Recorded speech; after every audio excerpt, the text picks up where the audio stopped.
I thank God for being here today. I thank God for my life, health, and strength. I thank God for another opportunity to minister before you. This weekend is Memorial Day weekend. So I also thank God for all those that served and died trying to represent this country. And I'm also praying for those that did come back but didn't really come back 100%. I saw a stat that even though we were not really in war for a good chunk of the time last year, over 300 people still died here in the United States. They killed themselves. So I'm still praying for God to work in their behalf. The message today is trying times. I'm still talking about Moses. I'm still dealing with what he is going through. And I call this trying times. So for those that weren't here in my last message, Moses has finally met with Pharaoh and it didn't go well. Not only did Pharaoh say he wasn't going to release anybody, he also told him to go make bricks without straw, which it makes the job longer and harder to do. And so when Moses talked to the people were really mad at Moses.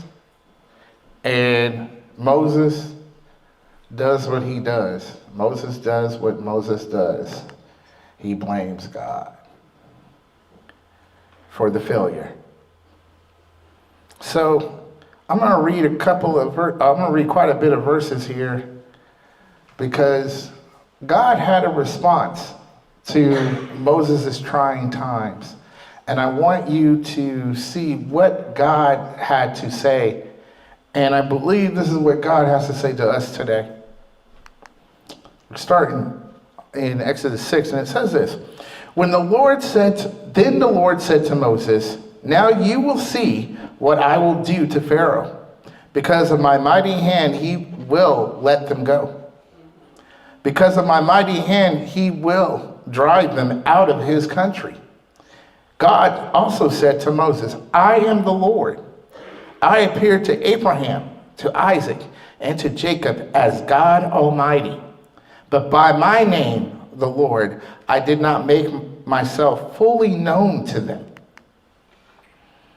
I also established my covenant with them to give them the land of Canaan, where they reside as foreigners. Moreover, I have heard the groaning of the Israelites, whom the Egyptians are enslaving, and I have remembered my covenant. Therefore, say to the Israelites, I am the Lord, and I will bring you out from under the yoke of the Egyptians. I will free you from being slaves to them, and I will redeem you with an outstretched arm and with mighty acts of judgment. I will take you as my own people, and I will be your God. Then you will know that I am the Lord your God, who brought you out from under the yoke of the Egyptians. And I will bring you to the land I swore with uplifted hand to give to Abraham, to Isaac, and to Jacob. I will give it to you as a possession. I am the Lord." That's a pretty strong response to God, this is all your fault. I have 5 things I really want you to take hold of today. And the first one, I want to give you a breakdown of that response that I just read. I have a ringside seat to see exactly who I am. He's like, okay, you still think this is an equal fight. If Mike Tyson tried to fight Floyd Mayweather, it wouldn't be an equal fight. Mike Tyson weighs more. he hits harder than Floyd. Even if he runs around the ring all 12 rounds, when he do get hit, it ain't going to be pretty. And God is saying this is not an equal fight. Pharaoh might be the most powerful person here, but he's not the most powerful person, period. He said, I am the Lord 3 times in all of that I read. He said it 3 times. Why does he have to tell Moses, I am the Lord? Because Moses forgot who he was talking to.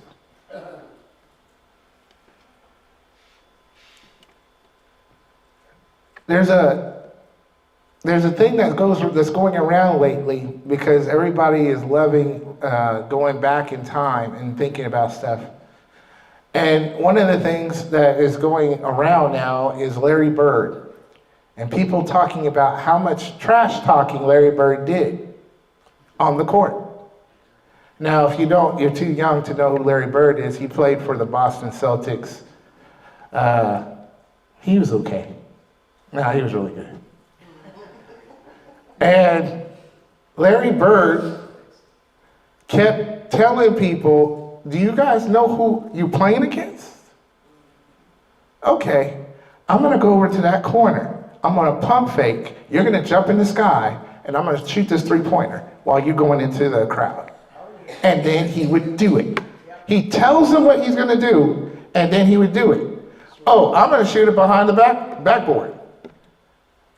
Oh, you ain't doing that. And then he'll do it. He would say, and trash talking, he was bad. He's bad at it. Hurt feelings. He would say, hey, I professional basketball. Why they have the JV team on here?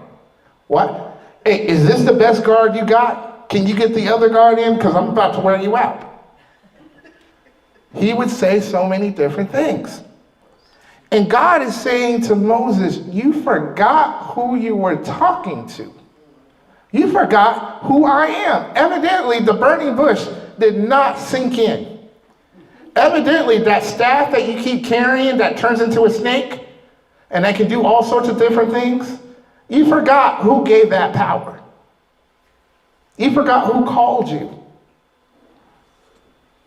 God says 7 times, I will do something.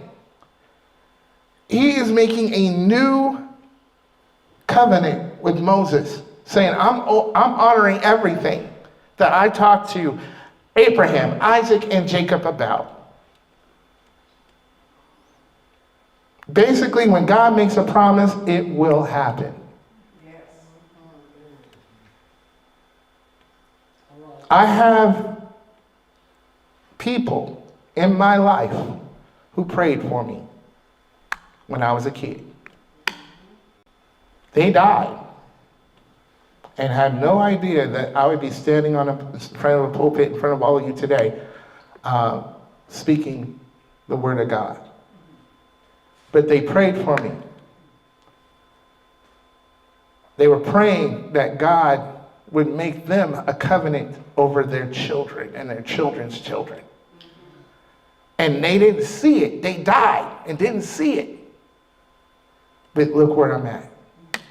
Amen.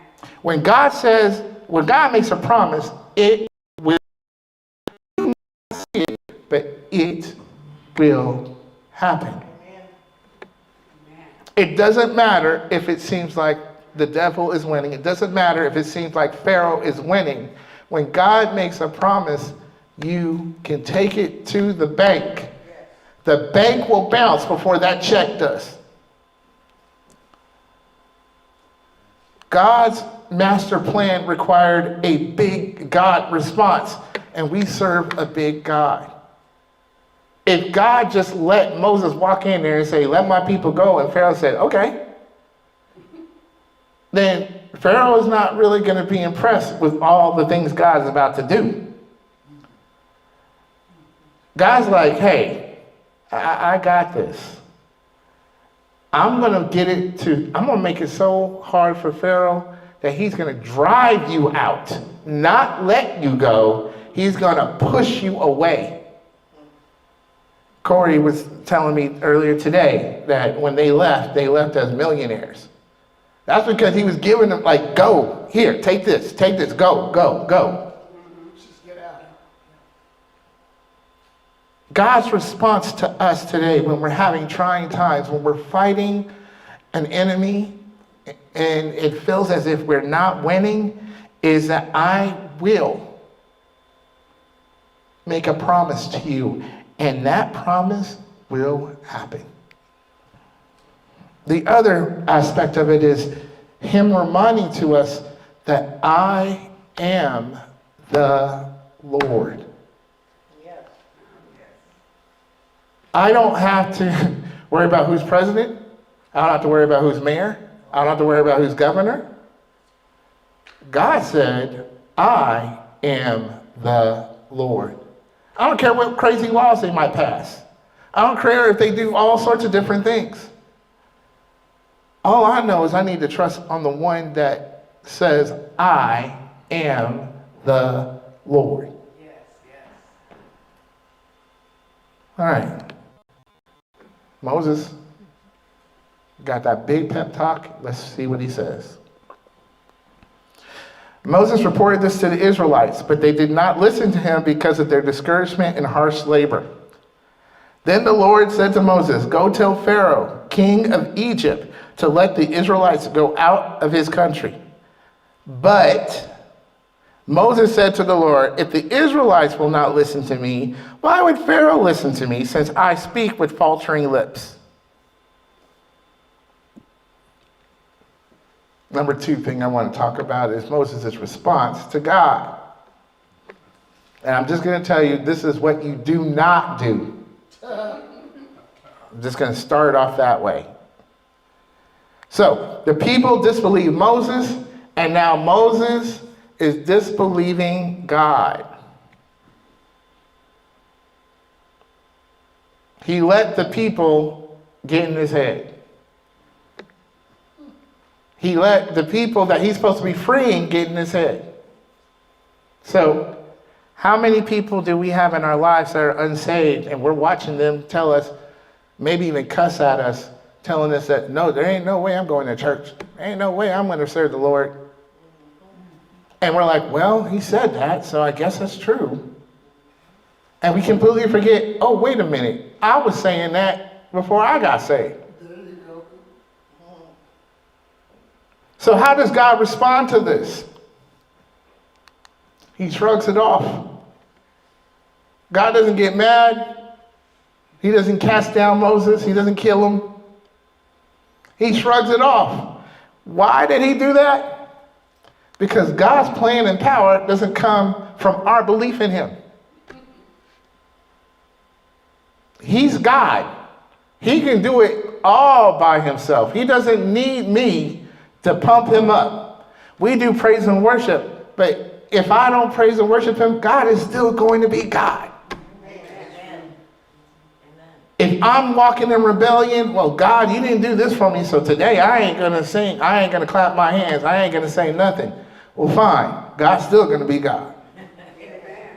He doesn't need me to do anything for him to perform. Remember, God said, I am the Lord. And he's about to flex his muscles and show everyone who he is. And that includes Moses, who should know better. But he has to do this because Moses still does not quite understand who he's serving. Even God said, hey, look, I didn't reveal myself to Abraham. Not 100%. I didn't reveal myself to Jacob. I didn't reveal myself to Isaac. I'm telling you more stuff. I'm talking to you more than I'm talking to them. And you still don't get it. But you're going to.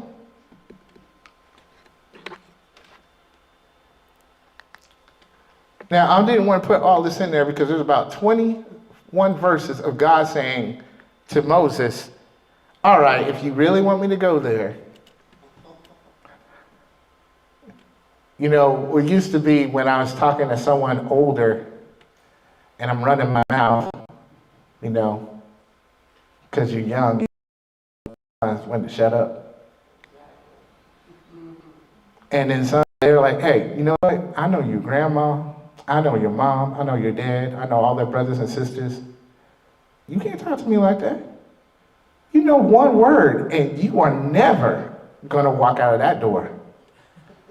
You will be underneath the bed. You won't even get to sleep in it.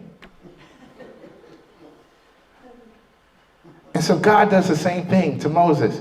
He's like, okay, if we got to go all the way back, I was there with Abraham. I was there with Isaac. I was there with Jacob. I was there with Levi. And he just keeps going all the way until he gets to this last paragraph I have on here. And it says this: these were the heads of the Levite family, clan by clan. And it was this Aaron and Moses to whom the Lord said, bring the Israelites out of Egypt by their divisions.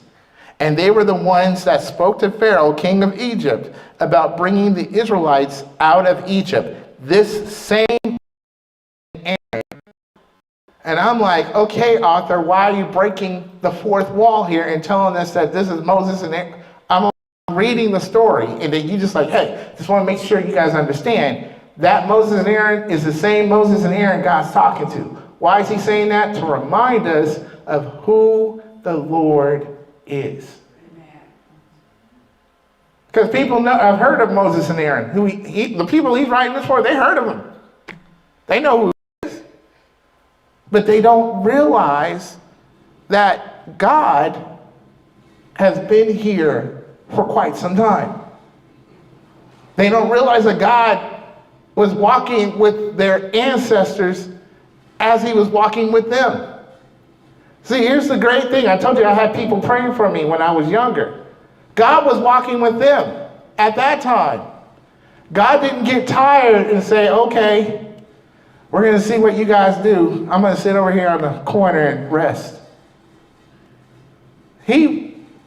As soon as the next person came into being, he was right there with that person. My great-grandmother, I told her that I wanted to play an instrument. And at the time, because I was young, I told her I wanted to play the trumpet. And she said, well, I'm going to go get you that trumpet. And then I believed her because I was little. Well, she didn't get me a trumpet, but I did try to play the trumpet for a year. And the piano stuck better than the trumpet did. She didn't get to hear me play any instrument. But it was her belief that helped me know that I could do that, because she said I could. Because unlike Moses, she understands that phrase, I am the Lord. And she knew that if she could make a promise, God, touch this boy so that he can be musical, it would happen. What are you canceling out for someone else because you can't believe? What are you not allowing God to? I'm going to